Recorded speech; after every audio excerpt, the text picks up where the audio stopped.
Hey guys, it's the month of December where we max out all of our credit cards, but this isn't the podcast for that. Welcome to Fathernetics. If this is your first time here, this is the podcast where we center and we focus on all of the energy that we have composed that makes us all the amazing fathers that we are today or we intend to be in the future. So while we don't focus on how to rear your child, right? Things that your child can do, the milestones that will occur in the first couple of years of their lives, we focus more on the father, who you are today, how you've become the man that you are today, and perhaps some of the relationships and connections that you've had in the past that have helped to further that along. It's all about gathering all of that energy, all of that knowledge, all of that expertise, and understanding what we're looking to pass on to our future generations. So in order to make sure that more people get to hear the amazing stories that you are going to share on the Fathernetics podcast, make sure to like and subscribe and comment. Let us know how we're doing. Until then, enjoy the show. Okay, taking pictures. Mind your business. Act like this your house or something. Welcome to Fathernetics, Fatherhood Unfiltered. I'm Jamil. Welcome to the podcast. Do it. You can never find somebody do it like me. I'ma turn it all the way up, cause it kamikaze. Go ahead and try, baby. You are gonna see that you'll never ever find somebody do it like me. Okay. So let me ask you, because I just started my social media journey. So I've been gone from, and we started by the way, but I've been gone from Instagram, what's the other one? Facebook, anything for years before I started this podcast, which was in May of this year. But you've been doing it for a minute. So what is the premise of that? Like, what got you into, or is it just you had an account, you just saw something, started it, and then like you're in it now? Well, interestingly enough, years and years ago, when I was working at the flower shop, I'm not And you worked at the flower shop for realistic. like 10 years, it feels like. 15 years. I had a Oh, I was trying to double job shortcut for you. 15. 15 years. Yes, don't you dare undercut me, okay? So interestingly enough, I was working with some young girls, and the young girls are like, Kali, you need to be on Instagram. And I was like, I do not need to be on anything. I couldn't care less about social media. I still fairly couldn't care less about social media. I've never had a MySpace. Didn't care about that. I had Facebook, which I wasn't very much You're not friend into with at all. Tom. You missed friendship with Tom from MySpace. The only white guy with a white T-shirt that everybody was friend with. And then I was like, no, I'm not going to do it. I'm not going to do it. And then eventually she talked me into just creating an Instagram. And essentially I'm just myself. And then Love is Blind came along. 90 Day Fiance was out there, and it just overcame me to just be like, are y'all watching this dumb shit on TV? You know what I mean? And I just started talking and sharing, and I really just want my social media to be me, and for me to be able to inspire whoever is called to my page to be inspired. You know what I'm saying? I don't care to be a part of a niche anything. I just want to be Kalyani, the Panamanian Afro Latina that I am, you know.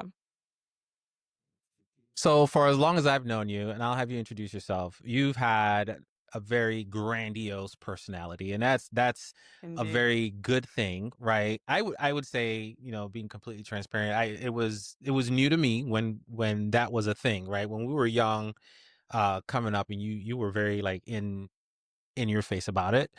Um, and historically speaking, and keep me honest if you feel the same way, but growing up, we butted heads. Like, we were not simpatico. Like, I gave you like a wide berth because I just never knew what was happening. And I was like, okay, I see that, it's cool, but if it's ever aimed in my direction, it's problematic for me. I was very sensitive back then too.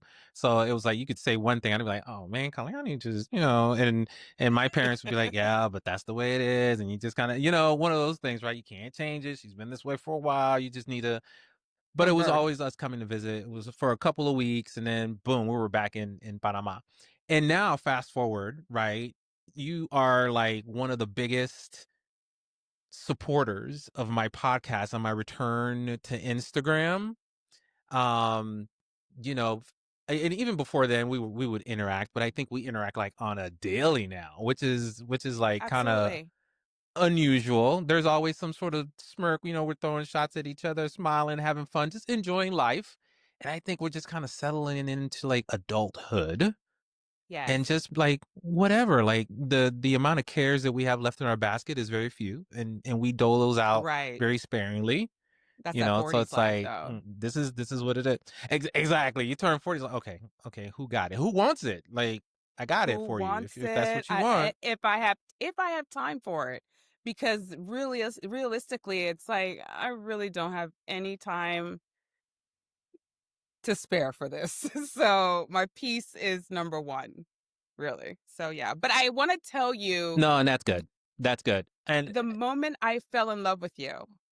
I mean, obviously, I've always loved you. We're family. You're my cousin. But the moment I fell in love with you was when you watched Beaches with me for the third or fourth time on repeat at your mom's house. wow. We were watching Beaches over and over and over again. I was like, oh my God, I love Jamil. He's literally watching this movie with me over and over. And I You're feel like, like this boy we gay.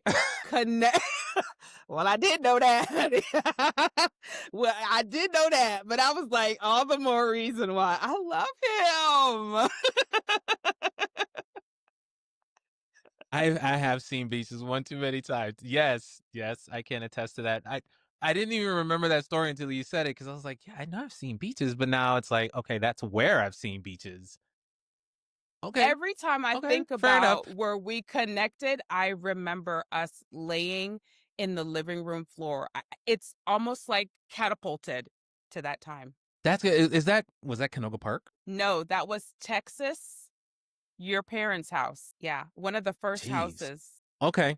Okay. Because they've had like 10 houses since then. I feel like, no, it's only been two additional houses.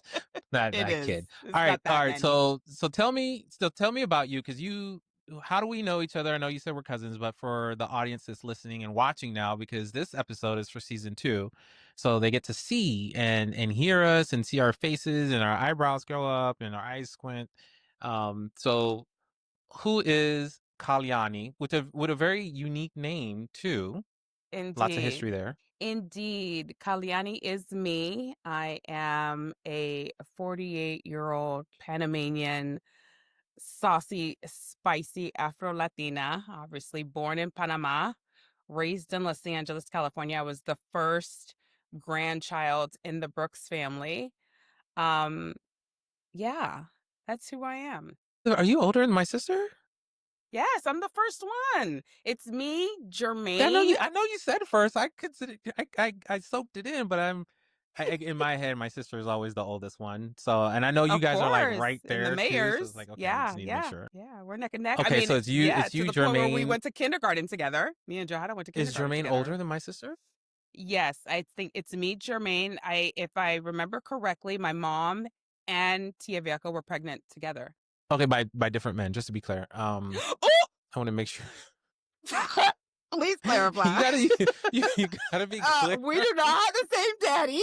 Me and Jermaine do not have the same daddy. We start mess. Okay, no, let's get back on Ready, point. Jesus.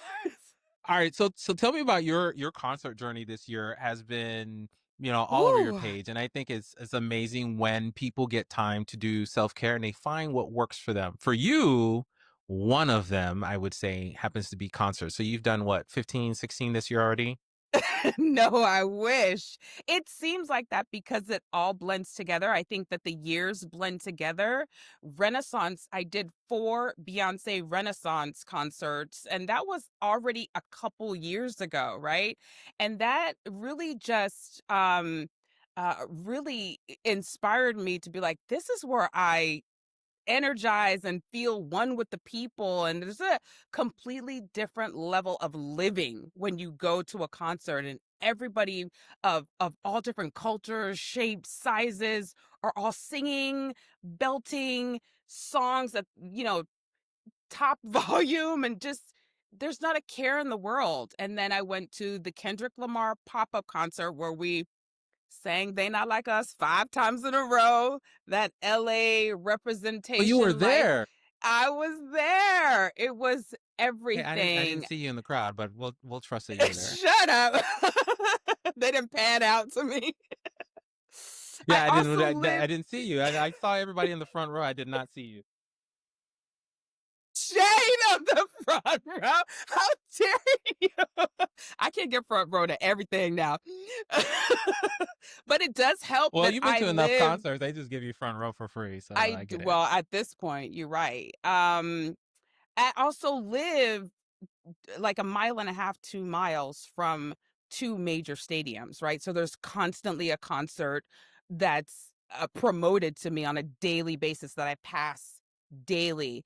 But this year I went to go see Beyonce in Paris, Chris Brown in London, and then Chris Brown here in LA by happenstance, and then Shakira out in LA by happenstance. So yeah, it's been incredible. I still have a few more to go. I want to do Brandy and Monica. I want to do Cardi B now, who's just dropped. So I get my entire life. I actually really enjoy now traveling to do concerts as well. LA concerts is one life, but to go out and make that an event, I've seen several concerts in Vegas. So yeah, And next Mariah level. Carey, Stoneface Mariah, gotcha. That's I part of want the to see list. Mariah Carey as well, only because she's a legend and an icon, right? I don't really expect her to be doing Beyonce level stuff, but I got to check her out. I love me some Mariah, right? Old school Mariah is where my jam's at, right? Bring out some old ODB and some. I think she did one with Yes, Petey yes, Pablo. yes, yes. It's that's my stuff, right? Today's 100%. Mariah is great, but I find that today's Mariah for me is more about the ballads. But back then it was like the Freaknik jams and the crowds and but she Yes, doesn't do that yes, yes, yes. anymore. No, I she want to don't say do it she's too anymore, old, but but she's she's not too old for it. Come on, girl. I mean, she okay, so she's older than Beyonce, right? Because Beyonce's still giving the freakum dress, the sexy, the take them down. She's still selling her sexy. Mariah's a different level. She's a diva. So it's a slow, She's sexy, somebody's mom. smoky. She everybody's somebody's mama. Cardi B is somebody's mama. Yeah, but Cardi that's B's that's recent literally news. twerking on the pole pregnant. Okay, well, Mariah's not doing that. She don't need to be doing that. Mariah is a Mariah is a whole Mariah is a whole different generation. Come on through, Mariah. Ladies and gentlemen, Mariah. Mariah, she's Okay. sliding down the pole. No. All right. So, your other passion machine, if you will, is traveling. So you've done quite a Yes. bit of traveling with your bestie. You guys, it seems, Mm-hmm. and again, I think it's all because of how you're posting and doing a good job of posting these things. It feels like you're going week after week when you're really not, but um, you're somewhere different all the Yeah. time, and Yes. Yes. I'm sure there's a lot of planning that goes into it, but from Cuba, you said Paris and Vegas counts. There are other places in the United States, but you've Dominican been a lot Republic. other I've places. been Did you to you went somewhere Thailand. I've in, been to Dubai. yeah, there it is. Yep. Yeah. Thailand, Dubai. Yeah, incredible. There's so many more places to go though, Tell but me about yes. Dubai. Everybody Dubai wants to was know hot about as Dubai. hell. Ooh. Dubai Humid? was hot, dry. Thailand was humid. Dubai was dry, but Dubai was incredible. Culturally, a bit of a shock. Um, because women and men do not interact the same way as they do in the US. They're very conservative, very respectful. They don't want to cross any bounds, so they don't even like look at you. Um, yeah, but the tourism was incredible. Obviously, the architecture, the land, camel riding, the people that we met along the way were, beautiful and open and welcoming, respectful, and it was great. It was a really great experience. Okay, so going to Dubai, I often hear a lot of people say you need to do your research before you go to Dubai. Make sure you are at least familiar with some of the customs. You can't obviously can't learn everything that there needs to know. And I think Dubai in itself, just from what I hear, they're very flexible in the fact that so many people come through there, they may not know everything. So they're a little flexible there. Is that the experience, or were you seeing a lot of like ushering people in the right direction? Well, the thing about traveling, if you are doing it intelligently, smartly, you should always research every single place that you go. We researched Cuba, researched the Dominican Republic, researched Thailand, researched Dubai. So the headgear and women's respectability aspect, what we are supposed to follow, both my bestie and I researched that to make sure we were not crossing or offending anyone. The area in which that we stayed in was pretty Americanized, right? So they're not, and I don't even know if that's the right word, but it wasn't strict. Um, we did not necessarily have to follow any particular rules. We were okay. We were able to go to the biggest mall in the world. We were able to go to the tallest building of the world. We didn't have to follow any women covering up type rules. You know what I mean? Any Right. there's really, we really could just, for the most part, wear what we wanted to wear. We made sure not to wear anything skimpy, tell you that much, just out of respect for the culture and out of respect for the country that we were in. um but yeah. Well, that would be a blaring standout, right? If you did that, I mean, I think anywhere you go, you should at least wade into the water and find out if it's lukewarm, Yeah. if it's cold. It's like, don't do that. Don't, I mean, but historically speaking, we've heard about a lot of, I say we, like it's like I'm carrying like a whole community of people that go to Dubai, but of people who show up and they're like, oh, you probably shouldn't have worn that on day one, without realizing it looks like you're just wearing your bra walking down the street. It's true. So It's true. But we also have to remember that Americans stand out immensely. Black women stand out immensely. The minute we're in the airport, they know, okay, they're mhm. Afro-Americans. You know what I mean? We don't expect them to know, no.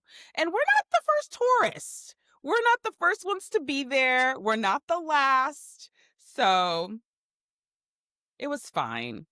I don't know. Today's America. Anyway, hmm, you just never I don't know know. if we're welcome very You many gotta be. places, but that's a whole nother conversation. I know time has changed. I mean, when you went to Cuba, you went there right in between it opening and closing, like right behind you. So So let I me don't tell even know you you how can still go ignorant we there right were. now. Let me tell you how ignorant. As much as we did a little bit of research, we went, we had a blast. We were treated damn near with a red carpet, with respect. Everybody took care of us, from the Airbnb to the tourist guides and all the things.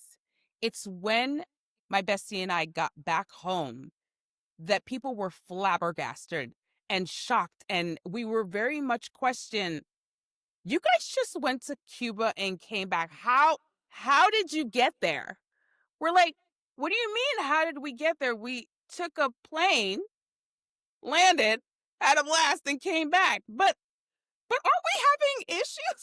I said, completely ignorant. And I'm really glad that I was ignorant to that, because it might have been something that had deterred me from going, or I would have been looking over my shoulder about. You know what I mean?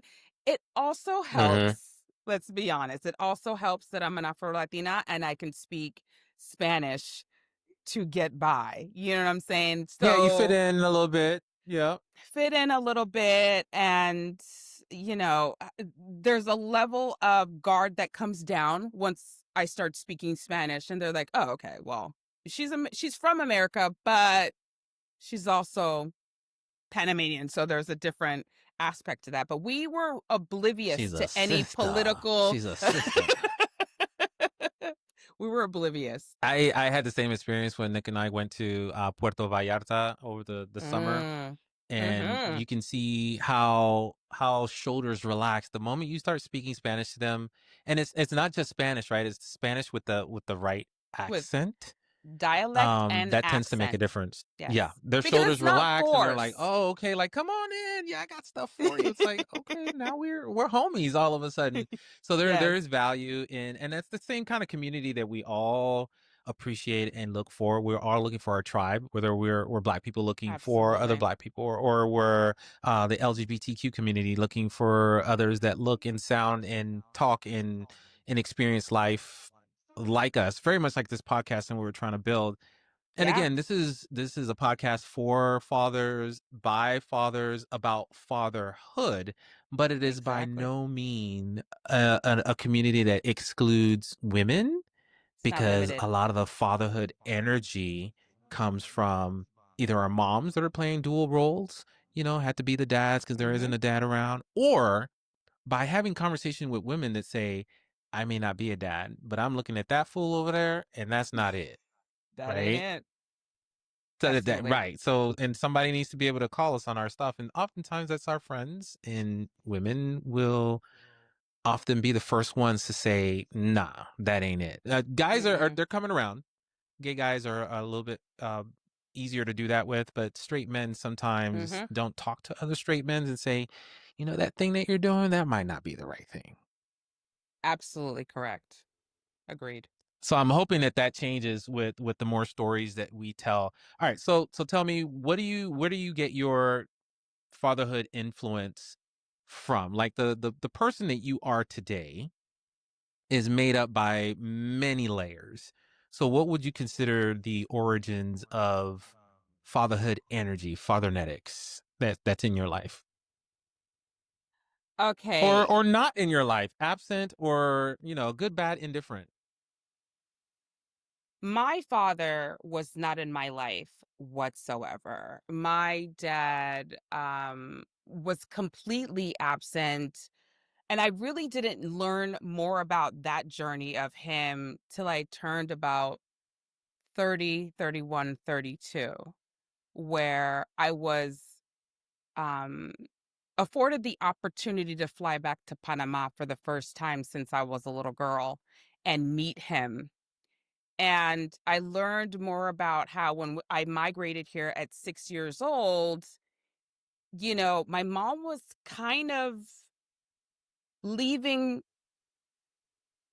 him behind and taking me to another country, whether he liked it or not. And there's a story behind the fact that he chased her with a knife to take me, right?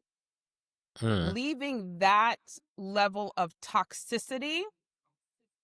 Now I'm in my 30s, completely absent. The only father figure that even to this day, know is my uncle, my Tio Freddy. This is the man at 6, 7, 8 years old, made sure that I was picked up from elementary school, walked me home, made sure that, I was protected, made sure that I had the um, daughter talks, the you're a very pretty young girl in my teens, you got body, you're a little sexy. These are the things that men are going to try to I had the same come for you conversation. for. No, I'm just kidding. Shut up. Sexy, you got body. Girls are going to try to come for you. Guys are going to try to come for you. You got to be careful out there. But he's the one that I respected, understanding that he's the one that came with the Marine uniform. When he came to pick me up from school, it was complete militant respect. You're going to respect me. And that's what stays with me to this day. He's the only one that's been consistent from 6 years old to this day. My father, my Mm-hmm. real biological father, has disappointed me time and time again, even when he had the opportunity to meet me at 32 years old, was a complete shim sham disappointment. And Now that that's, your father that you met in Panama in your 30s, to take a step back, was there ever a point before your 30s that you were like, there's interest? Who is that? What's going on? Or it was like, I've rocked with it for so long, it's never really been an interest, and yeah, this is no. just an opportunity. A door opened, I stepped through it to see what it looked like, and that was it. It was only because the door had opened. Yeah. Only because the door had opened that I was then like, okay, I think I am emotionally and mentally ready to cross that bridge and see what he is about, myself. My mother never spoke of him, really. I mean, I knew he existed. The family never spoke of him. I mean, my mother was doing a fantastic job being my mother and father figure, but when she needed a manly man, she'll call to a Freddie like, you need to talk She some tripping, come get manly. her. Yeah. You need to talk some bass in your voice type sense into her. She You know forgot the what body speech you gave her, so come get her. I'm saying? Exactly. But yeah, that's where I channel my inner father figure from. Yeah. So you're to go back to your 30-year-old meeting of your dad. Is he a father today? I'm from his perspective, it's got to be quite the experience to meet your adult child, because now it's like the field is leveled, right? The conversations that you can have with an adult as an adult would be different, right? Because as a kid, you see the parental figures in your life as pillars, people to look up to, people to respect. They're giving you wisdom. They're the kind of people that you challenge to say, hey, you said this, I'm thinking this, with however that kind of comes out. But Yeah. meeting a stranger, right, for the first time, who just has the moniker of dad, that's got to be a whole different ball game. So many different layers to this, right? Because I'm a no nonsense kind of girl. Obviously, I'm a big personality. I'm well aware of that. The meeting was disappointed for the simple fact that my mother had already been there like a couple days prior to me landing in Panama.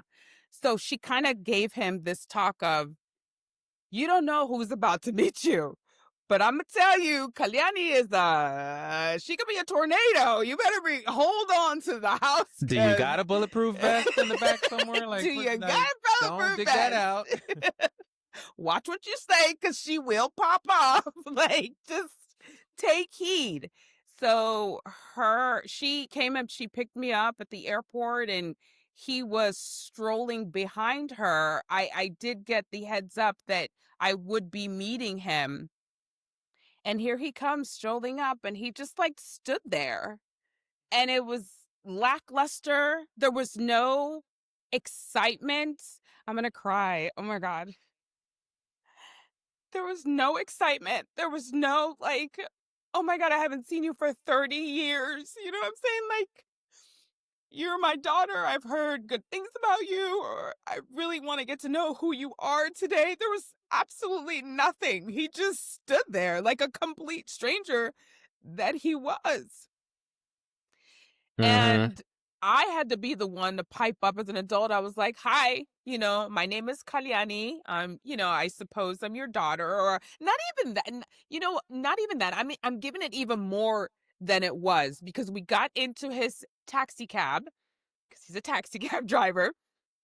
We got into the taxi cab. My As mom sat in the most front people in seat, Panama are, they all as drive most taxi people in cab. Panama are. Yeah. I didn't even know what he did for a living. So it was all a surprise to me. I got in the back seat and we're driving and driving and driving. And here I am for the first time back in Panama in years. I don't know what to expect. I don't know where we're going. And my mom had to pipe up and be like, "So this is your dad?" And I was like, "Yeah, I figured as much. I figured you didn't just have like this strange guy coming to pick me up at the airport." And I was like, yeah, I'm Nice Kalyani. Nice to icebreaker. meet you.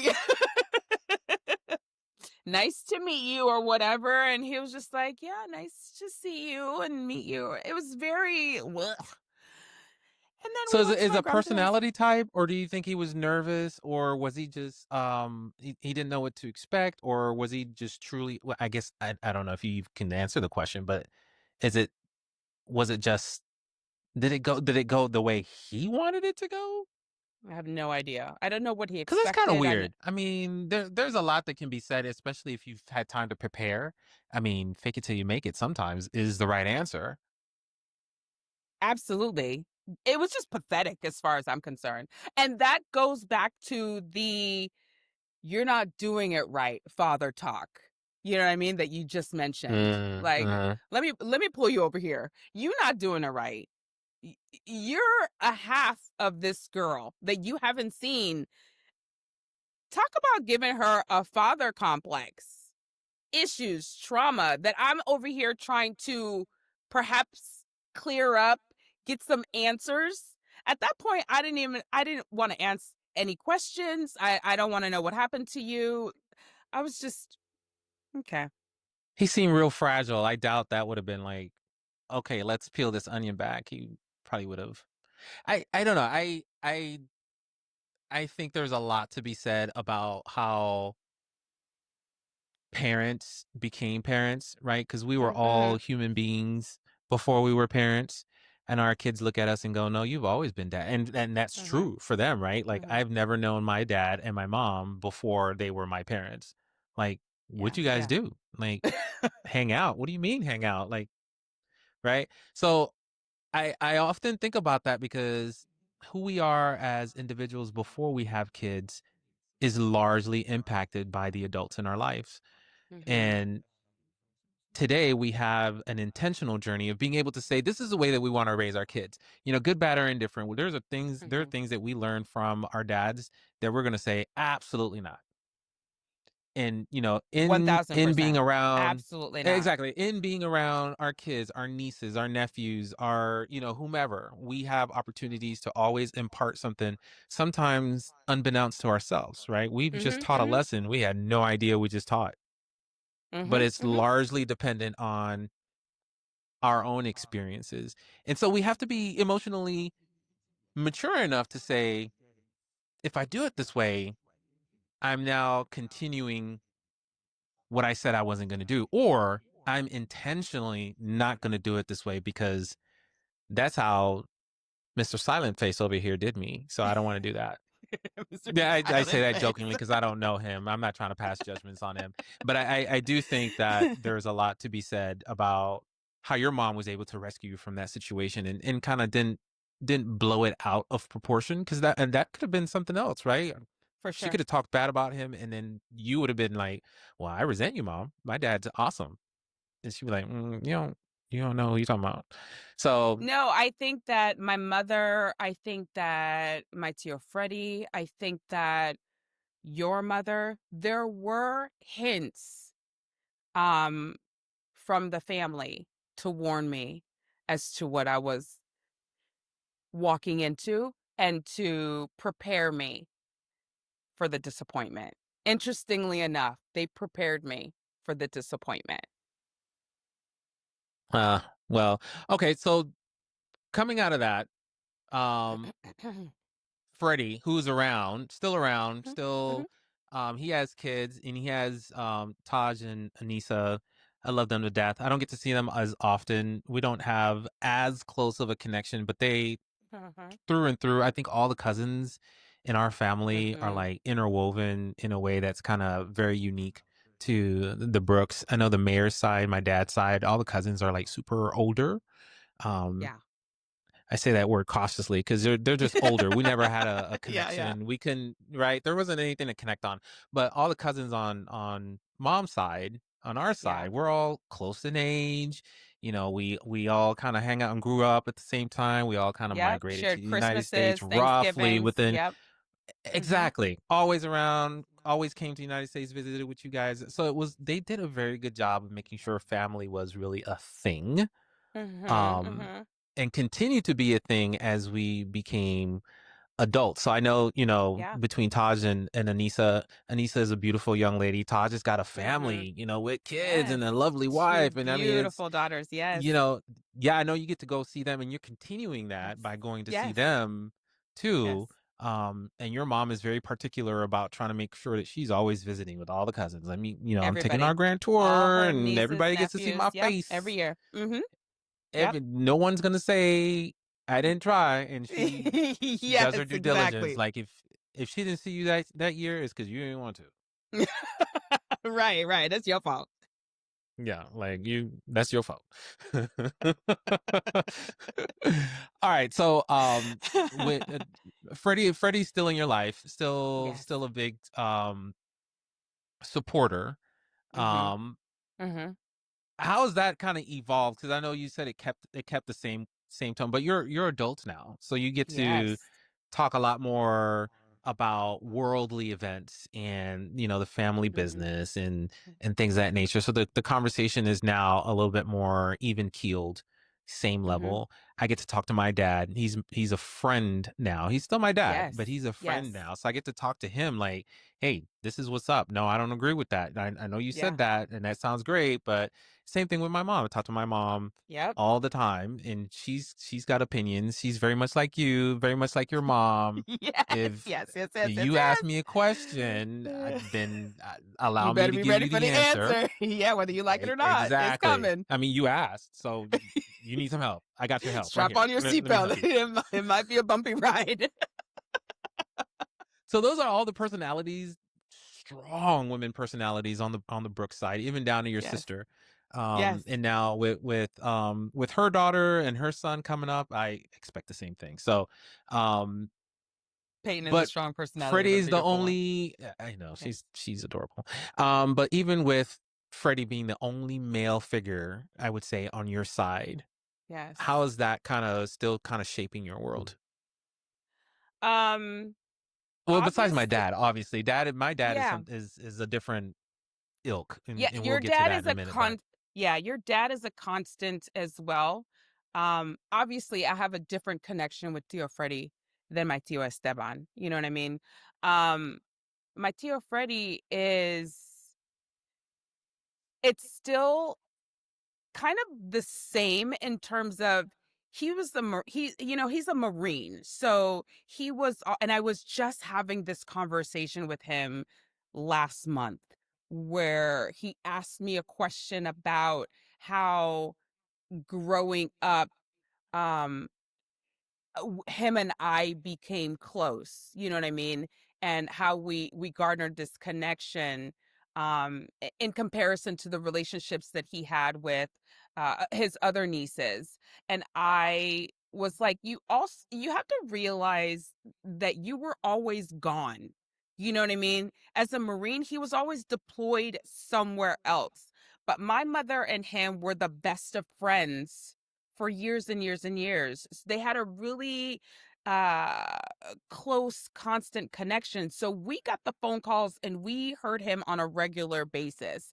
Also, Anissa and Taj, when we first migrated to the United States, they were only a block away from us, so for years we were able to kind of set roots down on that relationship between oh, I those didn't even cousins. realize that.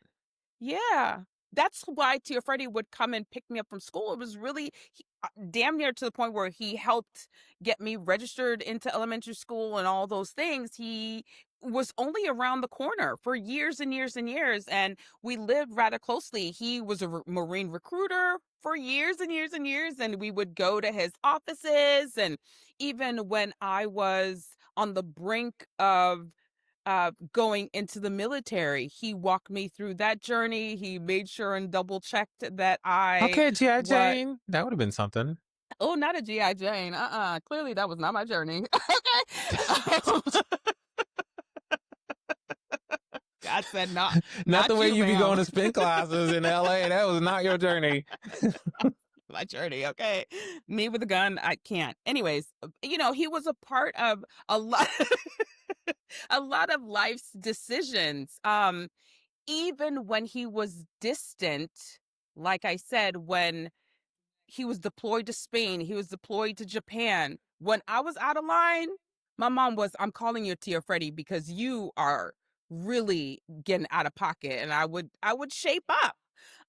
So we garnered that, and then, I got married, and he was the one who walked me down the aisle.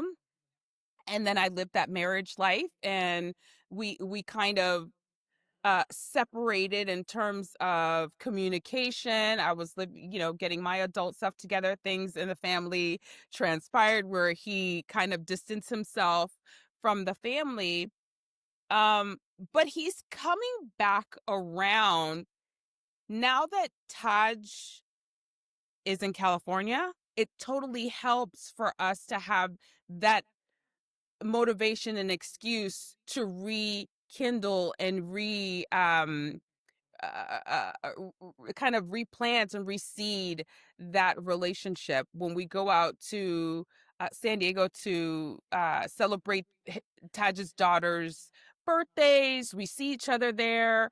We can catch up and all the things. And, obviously we keep a WhatsApp conversation where we share stupid memes. And somehow that is WhatsApp. Who the uses that in the United States?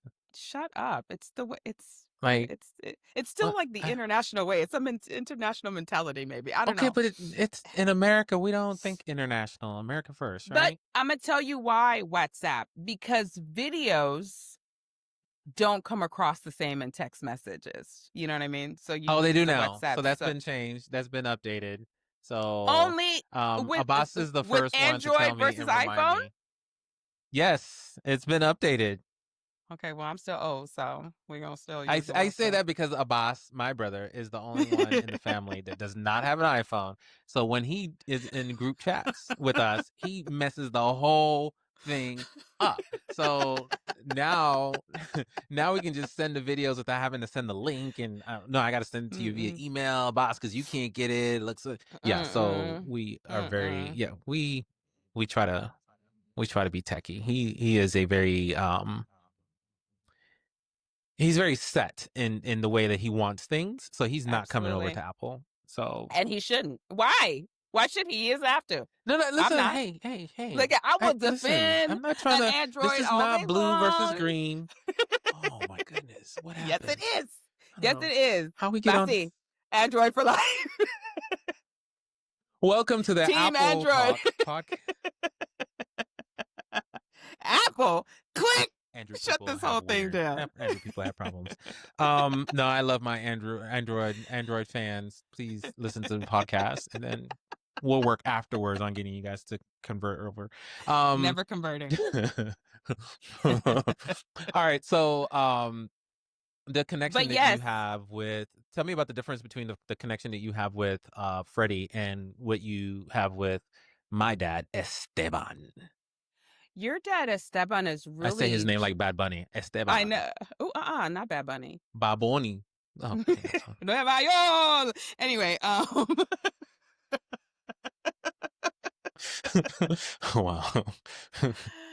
your dad is just an extension, in my opinion, of your mom. Your mom is such a strong force that my tia Shara comes first, and then he's like a bit of a background singer if necessary. He doesn't even really get into the family text, group text, or all that too much.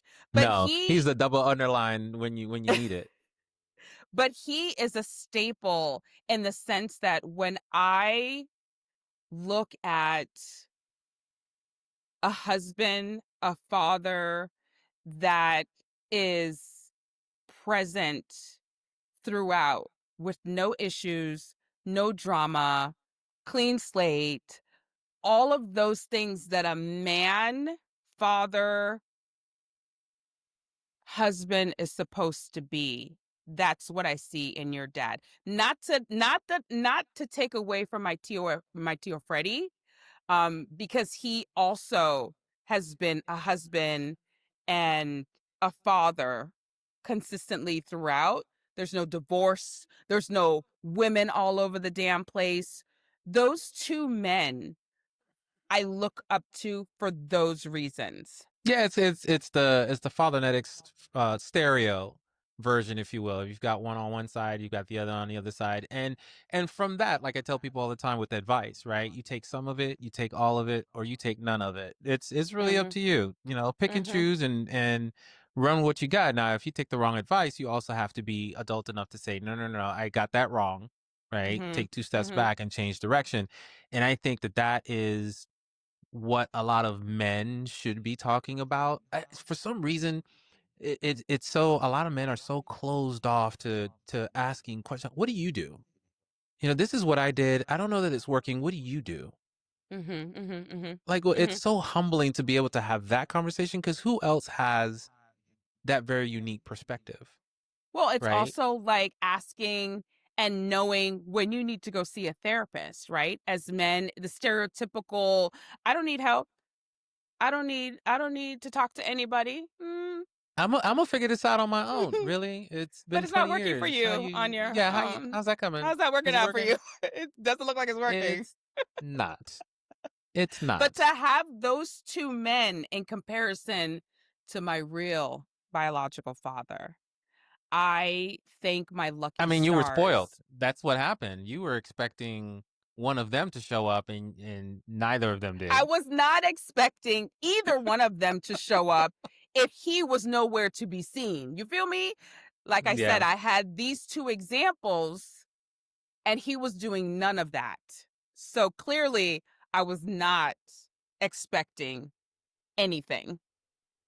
So let me take a shortcut because, and I talk about this in my book, Paper Cradles, that I write about my journey Mm-hmm. to getting Jacob, and with my husband Nicholas. I add in there a segment about me being in the closet and having, you know, opportunities to be around other adults like Freddie when we went to visit him at 29 Palms when he was Mm-hmm. stationed out there. And, you know, I talk about a scenario where um, there were a couple of different invites to play football in the backyard. And at the time, I wasn't a football person. First of all, we lived in Panama. So football wasn't a big thing, American football, if you will. It was either soccer or something. Neither here nor there. I didn't want to play. I didn't feel like that was what I wanted to do. But it became a very a game of masculinity for some reason. You don't want to play. You must not be man enough or girl or boy enough, should I say? And those weren't the words that were used. The words that were used was you don't want to play. Don't be a faggot. So Right. when you're not out and you're dealing with your own circumstances and trying to understand how you navigate the world with the pressures from outside. People, not people, no one in the family and on my side, my mom, dad, brother, sister have ever, or cousins have ever said, don't do that. But you hear it from everyone else. This is not the way to be because here are the troubles that come with that. Mm-hmm. As a kid, you're trying to navigate that. I must have been, I don't know, 12. Mm. So just imagine hearing that. And it's like, wow, that was just said out loud in front of everyone. So I regressed and I went inside and I sat on the couch and I was like potty face, right? You I can remember that. for as long as people have known me, you can look at my face, you know exactly what's going on. I can't hide it. It's just there. That's kind of the Brooks Um, Mayers way, right? Like we talk with our I face, our mean, bodies.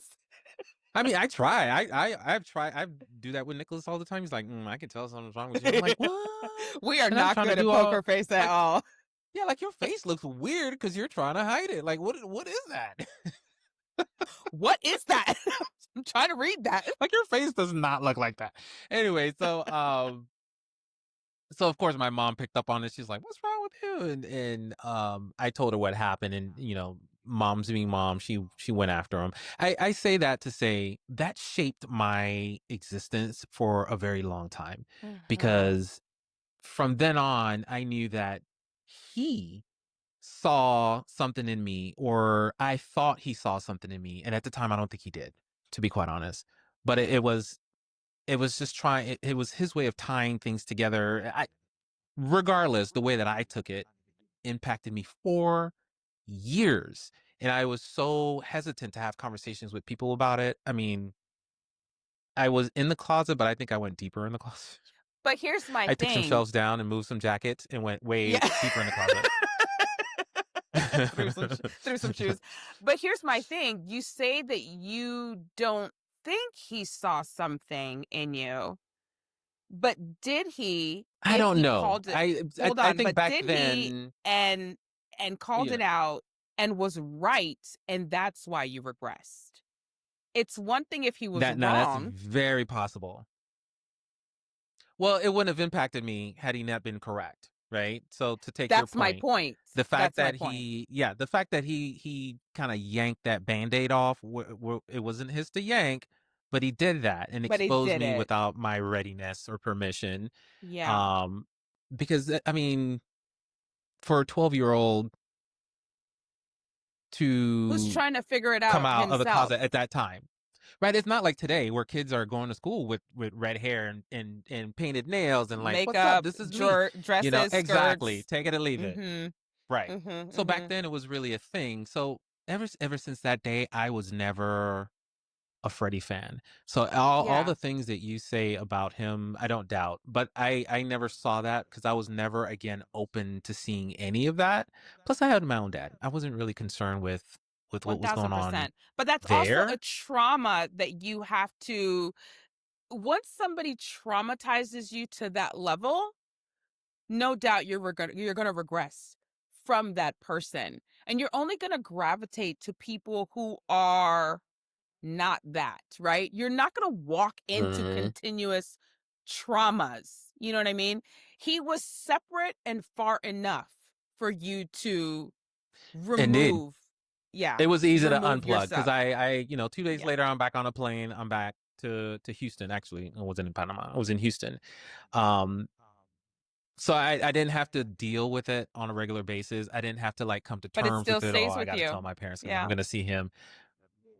Absolutely, absolutely, because it's a confirmation of something that you know but haven't dealt with that all of a sudden is front and center, and you're like, wait a minute, I I thought that was like over here, and you can see But that, like, also, what really? else are people seeing? You know what I mean? What did he now spark in Mhm. perhaps everybody else thinking this way that you weren't necessarily ready for people to think or say?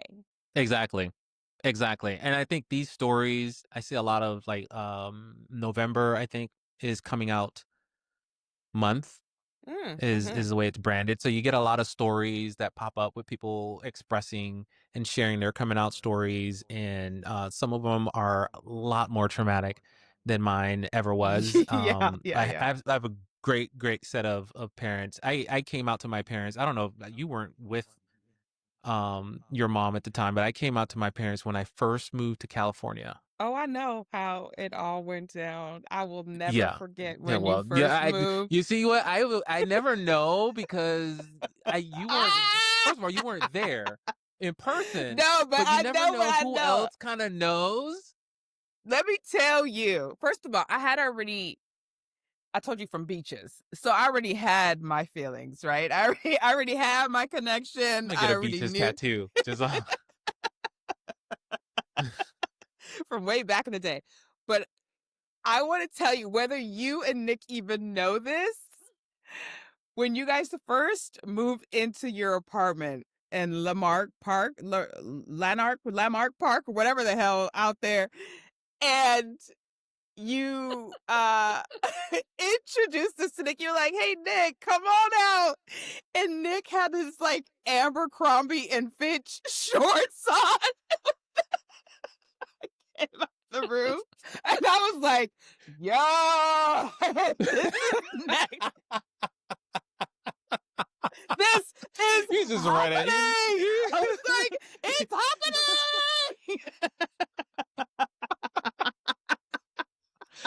thought we was being slick. LA, Okay. LA, when we going to WeHo, honey, it is happening. And me, Monique, and my mom left that apartment, and we was like, it's happening. Like, it girl, was let's that talk about it. girl. Did you see what I see? Oh, we saw it all.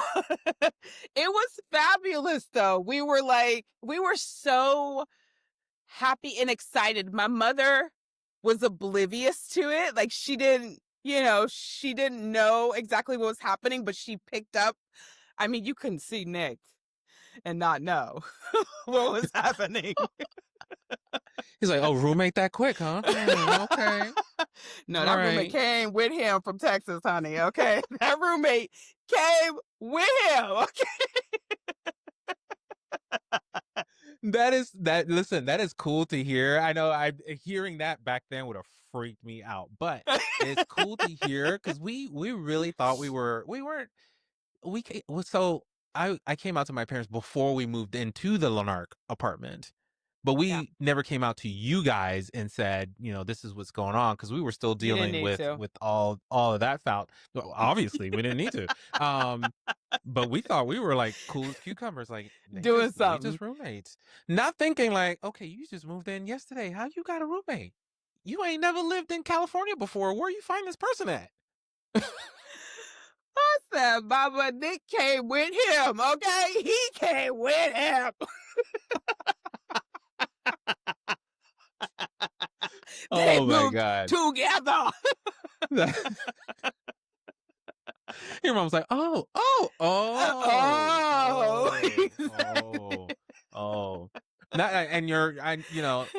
And your mom was always very cool about it, because Of obviously course, yeah. John's been her best friend for decades. Forever.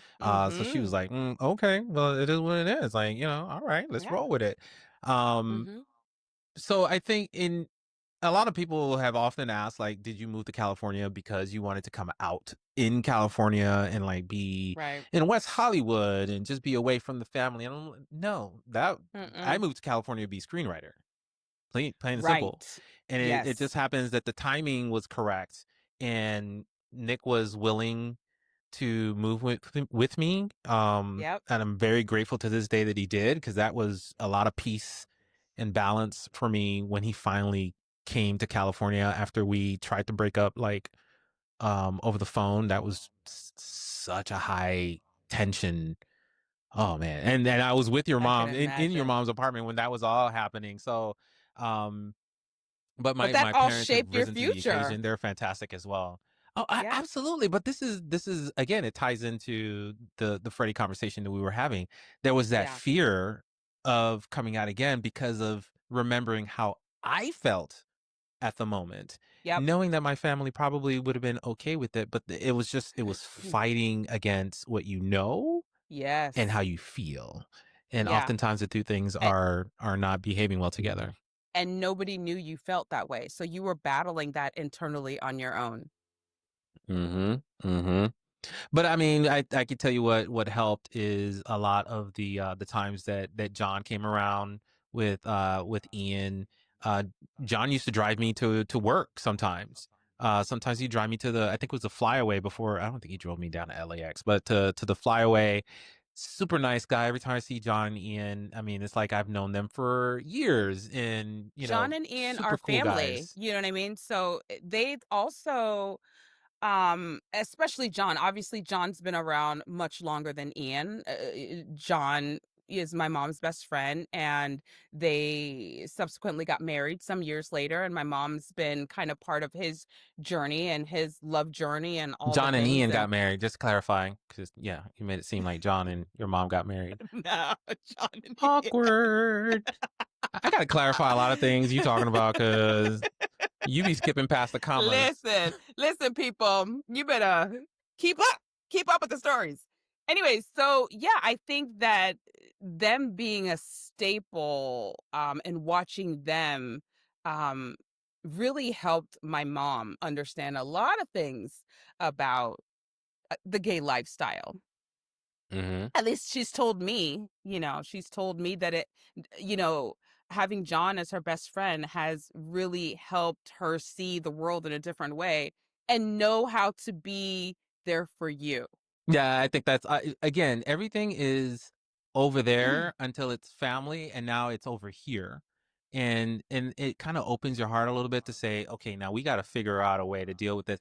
Now, I recognize not everyone gets that, and that breaks Yeah. my heart when you hear stories of parents who preach about unconditional love, and that's my kid, and I raised you, and I brought, and then the moment you hear something you don't like, you're gone. So it's like, wait, that is more of about that person than it is about the child. But that is so hard to understand in the moment.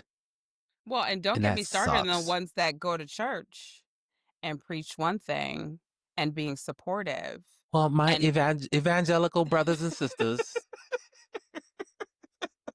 until they're working through their own trauma. They could be from the Catholic facts. Church, and that would be a whole different thing. Anyway, let's not go down that way. But I think that being able to be open enough to understand other people's perspective is Mm-hmm. key, which is why it's important to have allies like yourself. My best friend is also an ally as well. Mm-hmm. You don't have to be gay to be able to say, I see you. That's Absolutely all. not. I don't have to go all the way down. I see you. We go right here. I'm support you. You want to go to Pride? Let's go. I mean, we're going to dance, Yeah, right? but I'm it going to go also listen to crosses Rihanna. it also it also crosses other marginalized conversations, right? I don't Mm-hmm. have to be Asian to understand that. I don't have to be, Persian to understand their struggles. I don't have to be Jewish. Just humanity in and of itself. I don't have to do the same things you do to respect. I mean, unless you're doing something illegal, who am I to judge? Right, much like social media. I don't like what you're putting out there. Hey, guess what? Unfollow and Unfollow. go about your Or just business. not watch that one post. Oh, you talking about a subject I don't want to listen to? Psh, next.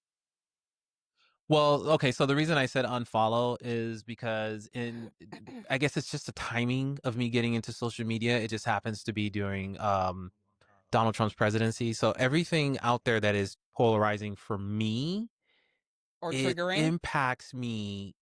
It well, it is triggering, but it impacts me in a way that it doesn't impact potentially others. Like marriage equality. A lot of people have certain positions on that, and it's okay to have your opinion. But if you support someone that doesn't support that, then you don't support me. Right. So Or it's if it's you more than an support somebody opinion. that's actually causing harm, abuse, sorry, we're going to have to reevaluate our Yeah, relationships. we I Like, I, mean, we I got we got can't. grounds to stand on. We just, I like the likes, I like the follows, but the moment you open your mouth and tell me who you are, now I can either stand here and go, okay, or I can do something about it. And oftentimes Mm-hmm, mm-hmm. that's not necessarily fighting with someone. Sometimes it's just an unfollow for your own peace of mind. Peace. Absolutely. I'm all about the peace. Ain't got to deal with it, don't want it. You're one person in my 25 million followers that I don't have to follow back. So, I mean, why? Why? Right. Especially if you're the one person that triggers me.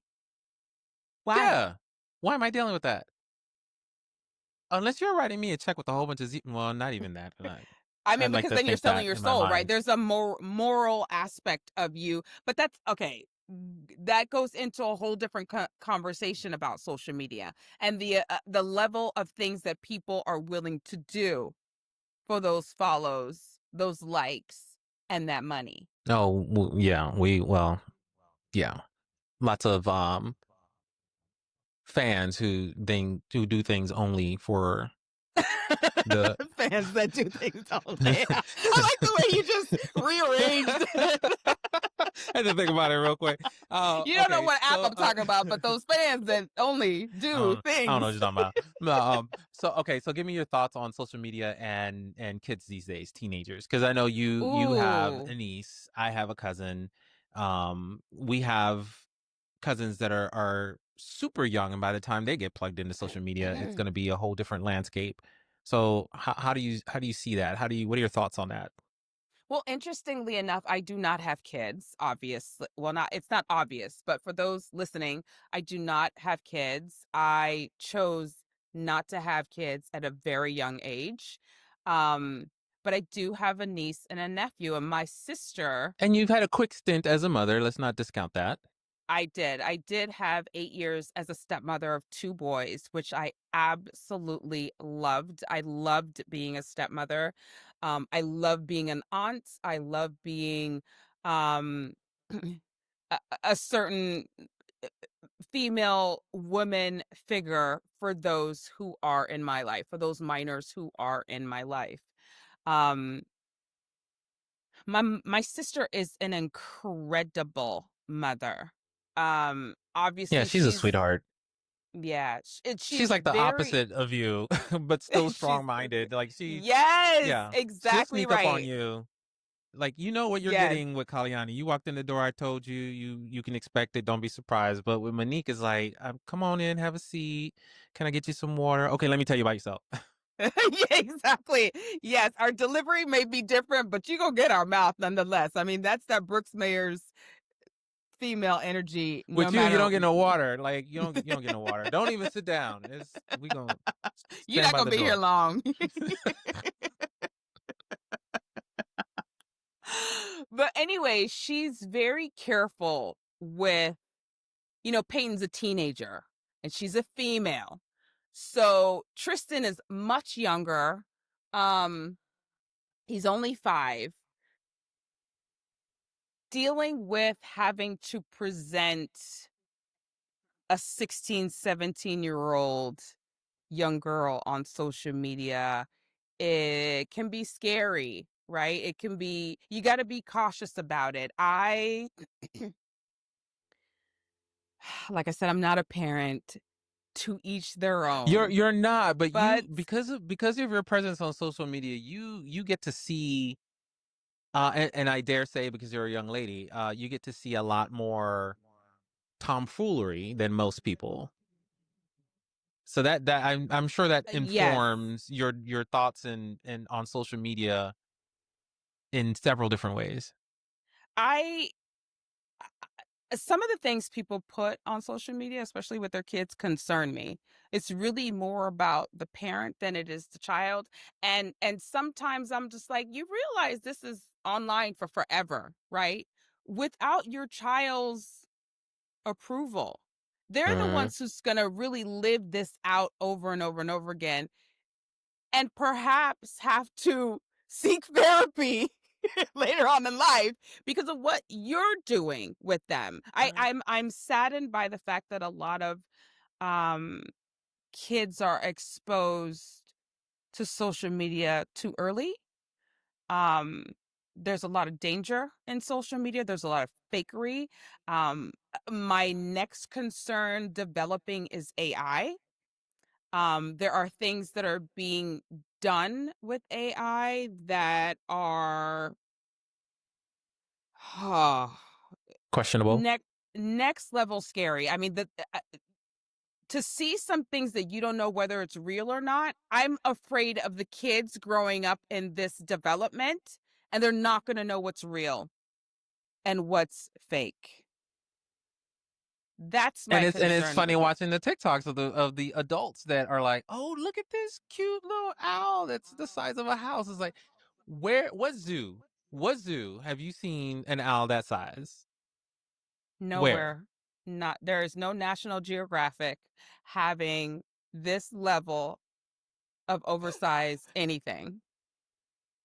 But then some people, early days of AI with stuff like that, people would send me, "Oh, look at this," and I'm like, "Okay, but you know this isn't real, right?" Yeah, it is. This is they See, just that's the thing. They discovered this. don't know it's Where? real, and that's the scary No. part. They don't know. But Um, it's like obviously not real to like you and I. We're like, please understand, they didn't just discover a Volvo sized bird. You know, this is not that's not on the Sasquatch. news. This is not real news either. This is on social media. with the AI bird landing generating. on your arm. It's a Volvo-sized bird. And you just comfortable. Your You elbows really think up. that? I Yeah, mean, right, chest right. That out. you really You think? ready? No, it's really scary. That is next level concern with me and children exposed to social media. The separation of reality and fake. I think it's just gonna get worse. We have Jacob has a phone. Um, you're here visiting us here in Phoenix. You notice he doesn't have his phone. Um, Mm-hmm. because we're very Nicholas and I are very, very, very in tune with what's going on with this phone. Like, what are you doing? Where are you going? Who are you talking to? How's your behavior balanced with the fact that you do have a phone? Your Mm-hmm. phone's on lockdown. Great. What the three friends that you can talk to that we've given you permission to talk to and have managed, what are you saying? What's that conversation like? What's funny? That Yes. meme that you just shared, what is it about? Do you Yes. even know what you're sharing? Yeah. Are you sharing yourself? And that's what I What's go happening? back to, and what I started to say about my sister being a phenomenal mother. She is very aware of the issues that are on social media. She's been very careful not to allow my niece to have access to it that's not monitored. She does not have a social media account. If she was to eventually get one, I think my sister would be a part of it. Of course, she's going to be 18 in a year, so I don't know how much longer that Yeah, I adult was gonna say monitor can be you running out of had, time. or running out of time. But And I there's think also that a my balance, sister. I think, to being able to say, start it while we can still have control and help guide you through that. Because Mm-hmm. for me, there's a fear. Well, not fear is the wrong term because I think we're doing that now. But for those that wait too long and all of a sudden at 19, your kid gets social media and they're balls out. Like, they don't know about no breaks. You can't monitor their accounts because they're 18. They're grown, right? Well, that's how Mm-hmm. they Mm-hmm. feel. Yeah. And then they start doing all sorts of stuff that you can't really Well, it's monitor and like control. it's like sheltered kids who then go off to college, and bye bye. Bye bye purity. It's the bye bye Okay. bubble. It's the busted, and they are Yeah. buck wild. I dropped out 2 years ago, but I'm still out here. I'm still on mama and daddy's money. They don't know I'm not going to school. Right. Recording it, put it on social media where mom's picking up. Do you know this person? That's my kid. Right. Yes. Now that's where social media. I mean, and them doing so many things boldly on social media, right? And posting irresponsibly these perhaps illegal things that they're doing, and the exposure that they have to creepers, I think pedophiles.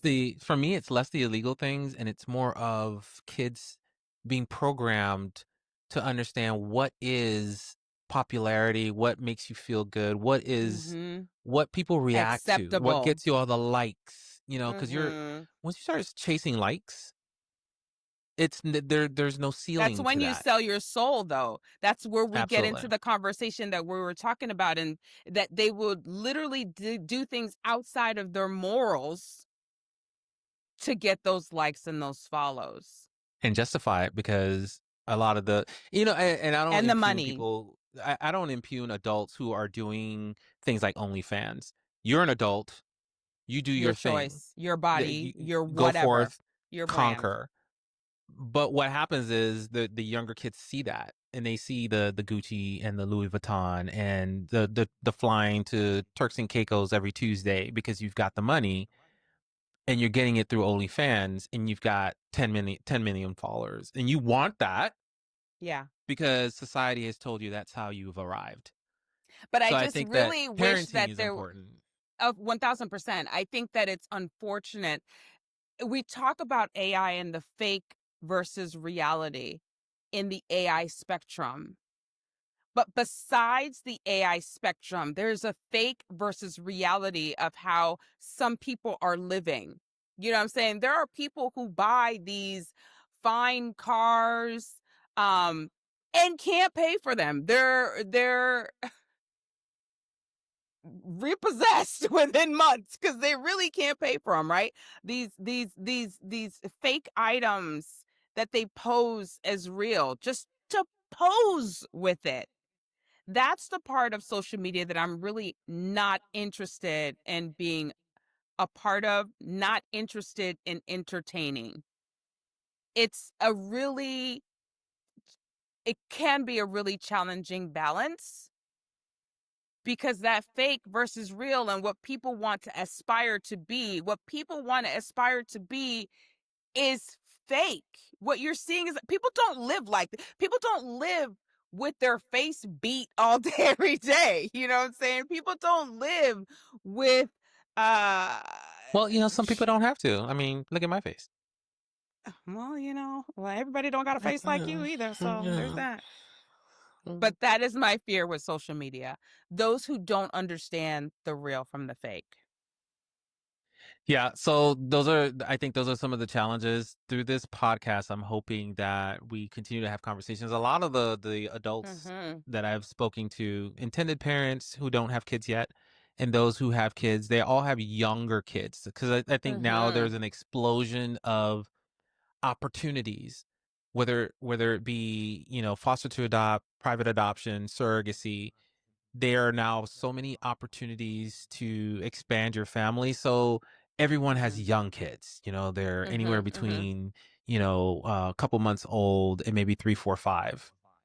Right. So that next chapter of having a young teenager in your house or a preteen, I'm living that now.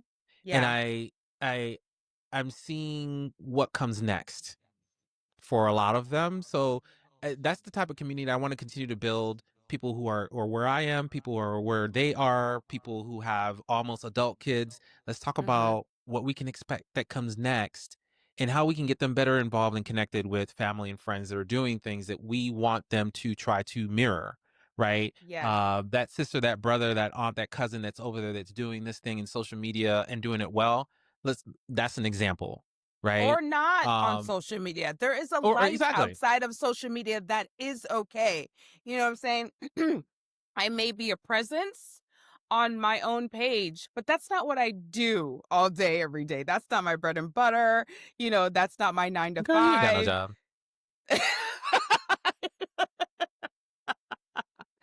I live that global life. Anyway, I don't even wish. Like, I love my stability. But you guys are raising kids in a completely different era than we were raised in. So you're curating how to do this right or the best as possible while things are changing in a way that you don't even know how it will change or what to expect. Yeah, we're part of that generation that has expanded quite quickly. I mean, there's a lot that I can take from my mom and dad, but what I have to now bring to bear happens to be new stuff that not even they could account for. Right.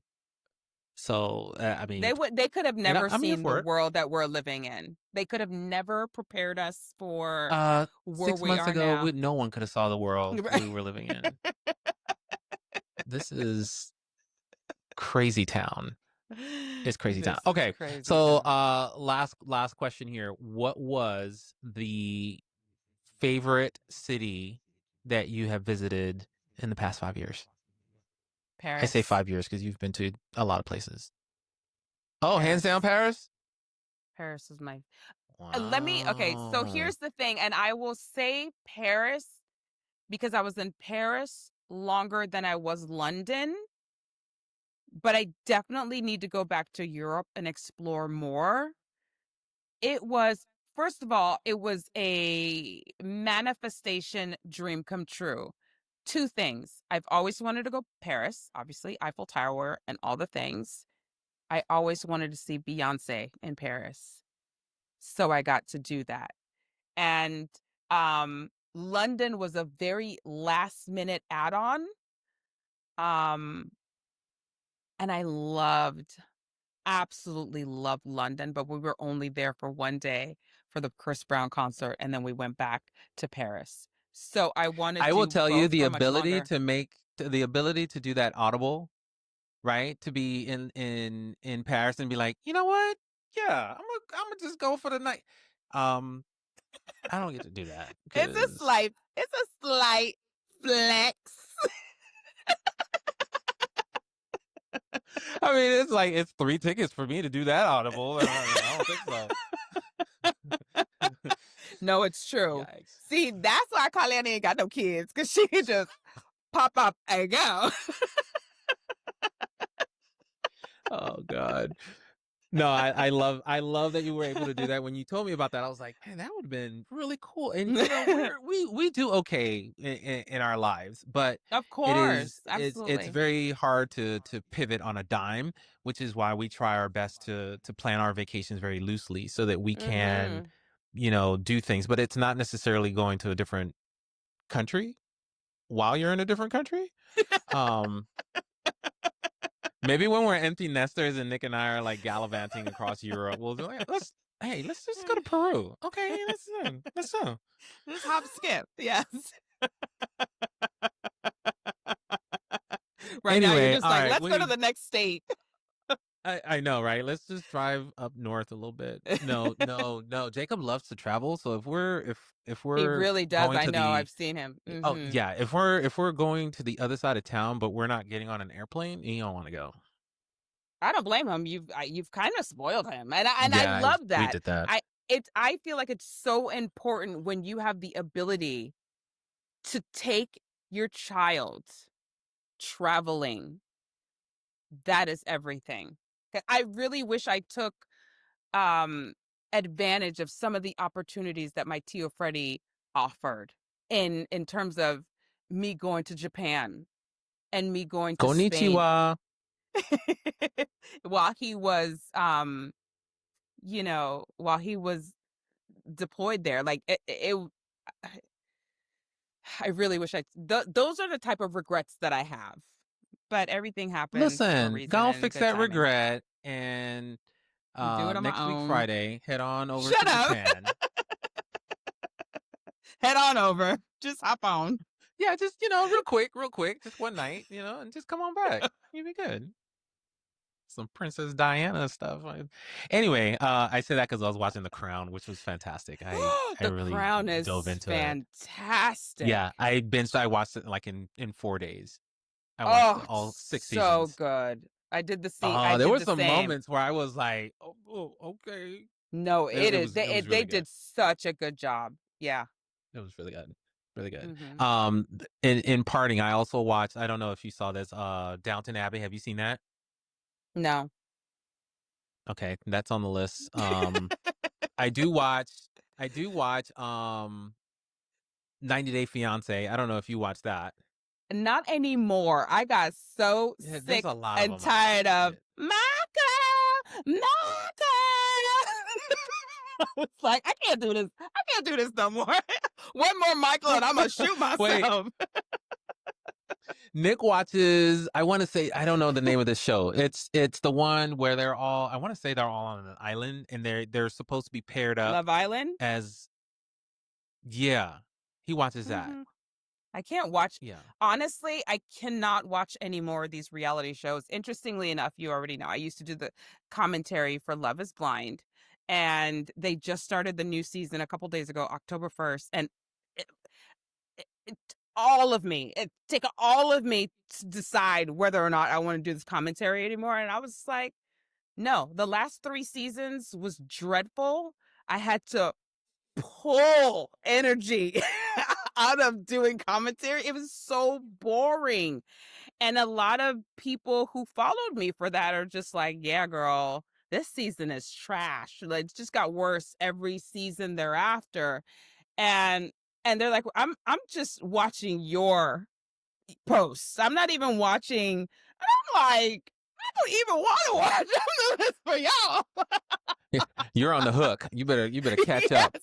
I was this non-paying gig. Let me just Listen, it would be so amazing. I think it's like if you and Nick got together and did like a 5-minute download on an episode, not a long time because Nick's he ain't got you for 10 minutes. He got you for 5. Just because he's like you, he wants the meat and potatoes. and then okay, we're done. Like we don't have to talk about this for an Yeah. hour. The episode's an Well, hour. that's You the can go watch it. thing. They have to fill up the time, right? And they were just milking just an episode for the last drop of blood, and I'm like, I find myself fast forwarding through stuff. Why am I watching this? I don't need to watch this. I'm done. Okay, well, I'm on the hook for the next season of Love Island because Nick's like, I need you to watch this with me because apparently this season was like giant. I heard it. Somehow. I heard it was good. Like I've heard from other people, but I don't watch. I think Prince has watched a few Okay, Prince, seasons. come on up. Okay. He said, I need to keep up. I need good conversation. No. I got it. Yeah. No, not with me. Okay. Next week on Love Island. All right. All right, Kalyani, I'm gonna let you go. Thank you so much for this. This has Absolutely, been thank you. fantastic. I've been vibing to have you on this for a while, but I was waiting for season 2. Season 2 is the visual component, which I think is gonna elevate the game. Come on, visuals. So, okay, bring it on, bring it on, bring it on. All right, I appreciate it. Thank you. Absolutely, Bye. thank you. I love you. Bye. Do it. You can never find somebody do it like me. I'ma turn it all the way up, cause it kamikaze. Go ahead and try, baby, you are gonna see that you'll never ever find somebody